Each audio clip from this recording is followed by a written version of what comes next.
Hi, this is Josh Bycer from GameWisdom.com. Hope you enjoyed this Game Industry Insight, a look behind the scenes at game development. And be sure to subscribe and you can pitch future video topics. Alright, for today's Industry Insight, we're going to talk about the discussion over streaming and video games, or the very popular buzz quote of Netflix for games. A few months ago, we talked about the Xbox streaming service and how it would provide you with the option of subscribing for a monthly or yearly rate and be able to play any game on the service for as long as it was available, with the option to buy it at a discounted rate. Now, when it comes to the idea of streaming versus like a subscription or ownership, this is one of those old versus new arguments. For me, I grew up without any kind of streaming services, and it all still seems weird to me. But I am sure as I am sitting here that you watching this right now, that you have probably used one of the many big name services. Amazon, Hulu, Netflix, and so on. And the idea of streaming versus ownership has become very popular over the last few years. Of course, the idea is instead of paying a large sum, such as I'm doing with my cable bill, for content that I know is there around the clock and the latest, you can get a heavily discounted service paid by month, and while you may not be able to control what's on the service, you can watch it for as long as it's there and as many times as you want. And again, the attraction is being able to watch this stuff without, of course, paying heavy fees, or heavy monthly costs. And that's why there's a lot of interest when it comes to the video game industry. As we are all aware, video gaming can be a very expensive hobby. And any ways to streamline or make it easier for people to enjoy it has been looked very favorably upon. Again, the Steam store has been a very big example of that, consolidating all the games around the internet into one store. Now, with that said, of course, the reason why we're having this discussion today is the recent announcement for plans of a new streaming service for games, and it's being called Jump. Right now, Jump is still in beta with plans to launch it later this summer. I'll include a link to the site below. But the general idea is that you can either sign on to the service as a consumer, and for a monthly fee, you'll get access to whatever games are available on the client. For the developer side, you're going to submit your game, and they are promising it to be heavily curated. So not every game is going to be allowed on Jump. And you will get paid basically based on the amount of hours someone who subscribes to the service is playing your game. So it basically pays to put high quality games on there. Because if no one's playing your game, then you're not going to make 1 cent. And it's going to be using, and let me make sure I get the right quote for this. They're going to be using a specific kind of technology to make sure that nothing is stored locally. Hyper jump technology is what they're calling it. So basically everything is done browser side, and you're not needing to install any clients. There's no downloadable things that must be put onto your computer for the game to work.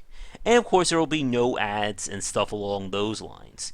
And they're also promising that any games that have DLC or additional content, that will be integrated into the Jump version. So as long as you pay the subscription fee per month, you have access to the game for as long as it's on there. Now, according to their FAQ, they're saying that the plan is that when a game gets put onto Jump, it will remain a part of the Jump library for 12 months. After that, they will either have to renegotiate or the game gets pulled. And that's kind of what we see from other streaming services, is the fact that even though a show gets put on there, doesn't mean it's going to be on there till the end of time. Contracts had to be renegotiated, and of course, if the show gets taken off, it could get put back on at a later time. And this is where things get very interesting, and where I'm going to be curious to see what your thoughts on it are, is that the point of Jump and kind of where it's being delivered from is the idea to combat against discoverability issues. As we've said, there have become 800-pound gorillas of buying games. Again, you have Steam, Humble Bundle, itch.io, and so on. And the point is that it still has become a major problem to get your game noticed.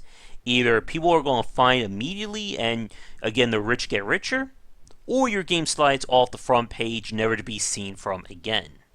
And Jump's main goal is to basically present an option for developers to get into a highly curated system, so you know that if your game is on there, it's not going to be, one of a million. And to provide a way for consumers to try out games without having to commit to a purchase. And I'm looking at the site right now. I'm trying to see what the cost is. And their plan is going to be $10 a month. And again, whenever we have these kinds of streaming debates, there's two big questions. Is there value for the consumer, and is there value for the developer? And that's the big point here. Again, $10 a month to get access to these games sounds really great. It's the same thing with the Xbox service. But the big question is, will this be profitable for developers? And unfortunately, we certainly don't have the answer to that, since it's not even out there yet, I should say. But my question for you is, what do you think about Jump? And more specifically, what do you think about the argument of streaming versus ownership? Because that's going to play a major part into this. For myself, as an older gamer and someone who likes to own their games, I prefer ownership rather than rental or streaming.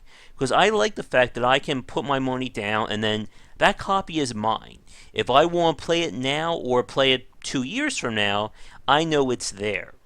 And I'm kind of old. I guess I'm an old, what's the phrase, fiddy or whatever in that way, or footy, I'm not sure. I'm trying to use old person speak here, in terms of being able to have access to something at any and all times.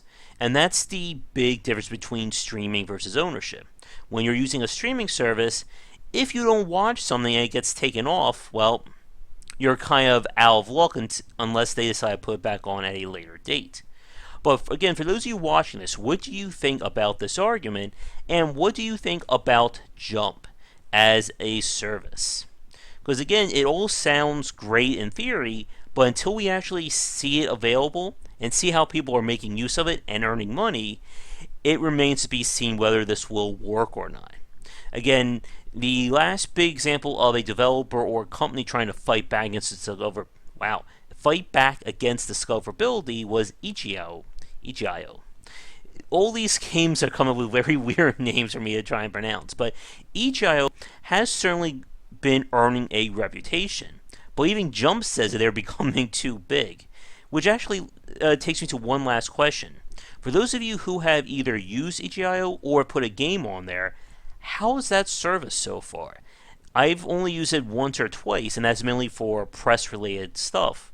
But is it becoming too big for its britches, or is it becoming hard to use it? Let me know in the comments below, but we're going to wrap this up here because, again, there still isn't a lot to really talk about. If you want to check out Jump for yourself, like I said, there'll be a link to it in the comments below. But otherwise, thank you for watching today's Industry Insight. If you're new, be sure to like and subscribe to the channel. Let me know if you have a topic suggestion for a future vlog.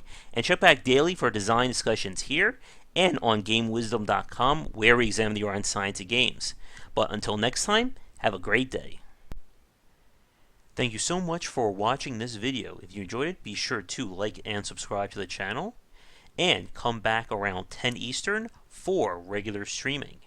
For a collection of my writings as well as weekly podcasts on game development, be sure to check out game-wisdom.com. Follow me on Twitter at GWBycer for updates throughout the day.